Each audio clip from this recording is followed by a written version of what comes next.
تو پیارے نبی حضرت محمد رسول اللہ صلی اللہ تعالی علیہ وسلم نے جو نصیحتیں ہمیں کی ہیں، جو ان کو نصیحتیں کی تھیں، جو نبی علیہ السلام کے اہل بیت میں سے ہیں، جو نبی علیہ السلام کے اصحاب میں سے ہیں، جنہوں نے نبی علیہ السلام کو دیکھا ہے، ان کو جو نصیحتیں کی گئی تھیں، ان کا اصل مقصد ان نصیحتوں کا یہی تھا کہ بعد میں آنے والے دنیا میں جتنے لوگ ہوں گے ان تک یہ نصیحتیں پہنچ جائیں تاکہ وہ فائدہ اٹھائیں۔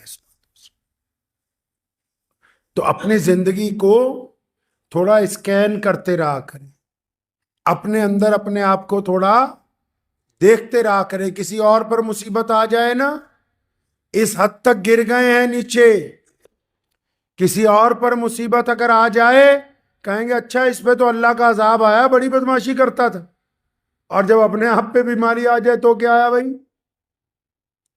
اتنی زبان کو منہ پھٹ نہ بناؤ۔ اللہ نے جج نہیں لگا دیا دوسروں کے اوپر، کسی انسان کو دوسرے پر آجاداری نہیں دی۔ نبی علیہ السلام نے فرمایا کسی ماں نے کوئی ایسا بچہ پیدا نہیں کیا جو غلام ہو۔ تم بتاؤ گے کہ کون ذلیل ہے کون عزت دار ہے؟ کس پر جو مصیبت آ گئی یہ اللہ کی طرف سے آئی ہے یا اس کے اعمال کی وجہ سے آئی، یہ آپ طے کریں گے؟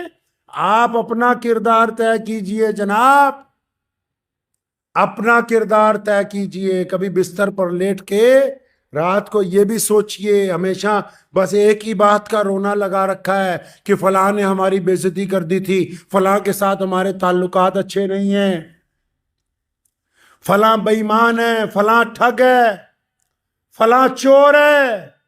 اچھا جی ساری دنیا ہی خراب ہے؟ یہ ساری دنیا ہی خراب ہے؟ فلاں چور ہے، فلاں بے ایمان ہے، فلاں ٹھگ ہے، فلاں نے یہ کر دیا، فلاں نے وہ کر دیا۔ ایک دفعہ رات کو بستر پر لیٹ کے ذرا دوبارہ پچھلا رجسٹر کھول لو، تم جانتے ہو یا اللہ جانتا ہے؟ آپ جانتے ہیں یا اللہ جانتا ہے؟ ظاہری ہمارا لباس یہ طے کر سکتا ہے کہ آپ بڑے ولی اللہ نظر آتے ہیں، لیکن آپ کا ضمیر کبھی آپ سے جھوٹ نہیں بولے گا۔ کبھی رات کو اس سے پوچھو تو صحیح کہ کن کی بیٹیوں کے ساتھ زنا کا ارادہ کیا، تو اپنے آپ کو ولی سمجھتا ہے؟ کن کے ساتھ پیسوں کی ٹھگی ماری، اپنے آپ کو بہت بڑا ولی سمجھتا ہے؟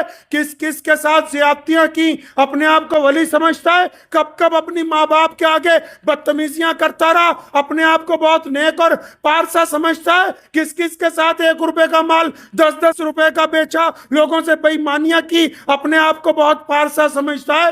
دوسروں پر انگلی اٹھانے سے پہلے ایک دفعہ جب اپنی سکیننگ کر لیں گے تو یہ طے ہو جائے گا کہ پچھلے 20-25 سالوں میں، پچھلے 30-40 سالوں میں ہم نے زندگی کیسی گزاری ہے۔ اور جو بندہ اپنی غلطیوں سے کچھ نہیں سیکھتا، تو پھر اللہ نے کہا ہے کہ جو اپنی قسمت بدلنا نہیں چاہتے، اللہ بھی نہیں چاہتے کہ ان کی قسمت بدلی جائے۔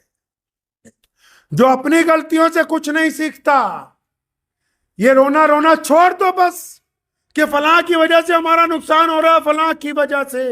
پہلے یہ جو اللہ نے جسم آپ کو امانت دیا، یہ جو ہاتھ پاؤں آنکھیں زبان دی ہیں، ایک دفعہ ان کا حساب مرنے سے پہلے خود بھی کر لو۔ اگر ان میں غلطیاں ہیں، اگر ان میں کوتاہیاں ہیں، اگر ان میں بے ایمانی ہے، اگر ان میں ریاکاری ہے، اگر ان میں تکبر ہے، اگر اس میں غرور ہے، بذات خود اس کو درست کر لو گے تو اللہ دنیا میں راضی ہو جائے گا۔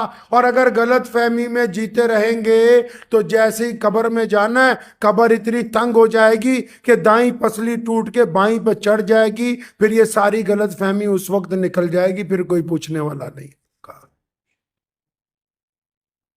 وقت بھی ہو گیا ہے، گزارش یہی ہے کہ یہ جو چند نصیحتیں پیارے محمد صلی اللہ علیہ وسلم کی آج آپ کے سامنے گوش گزار کیے ہیں، ان کے اوپر عمل کرنے کی کوشش کرنی ہے انشاءاللہ۔ ان کے اوپر عمل پیرا رہنا ہے تاکہ جو بات نبی علیہ السلام نے کہہ دی وہ راہ نجات ہے، وہ ہماری نجات کا ذریعہ ہے۔ دعا کیجئے اللہ تبارک و تعالی مجھے اور آپ سب کو اس پہ عمل کی توفیق عطا فرمائے۔ وآخر دعوانا الحمدللہ رب العالمین۔